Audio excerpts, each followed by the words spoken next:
d'Auschwitz, à côté des autres camps, même éventuellement où il y a pu y avoir des juifs, et notamment des camps où ils ont été exterminés tout de suite, ce qui fait qu'il ne reste rien, mais on sait qu'ils ont existé.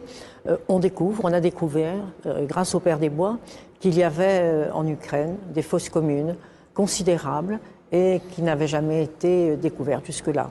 Alors je laisse peut-être au Père des Bois dire dans quelles conditions et pourquoi il a retrouvé ça.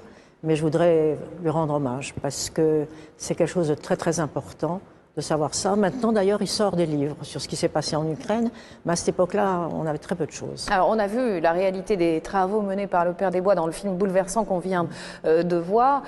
Simplement quelques questions qui sont vraiment très importantes. On a parlé d'1,5 million de juifs donc qui auraient été enterrés dans des fosses communes en Ukraine, et c'est seulement en Ukraine, et ce chiffre est loin d'être arrêté.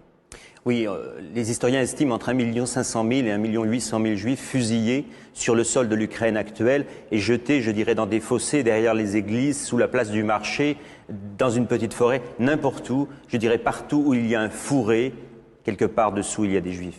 Je crois qu'il y a eu au surplus un véritable mur du silence, parce que ce qui me frappe aujourd'hui, c'est qu'il sort des livres sur l'Ukraine et qui montrent que même en dehors de ces fosses communes, il y a eu en Ukraine, avant même que les Allemands n'interviennent, la population locale qui a assassiné des quantités de juifs. C'est peut-être ce qui explique le mur de silence d'ailleurs.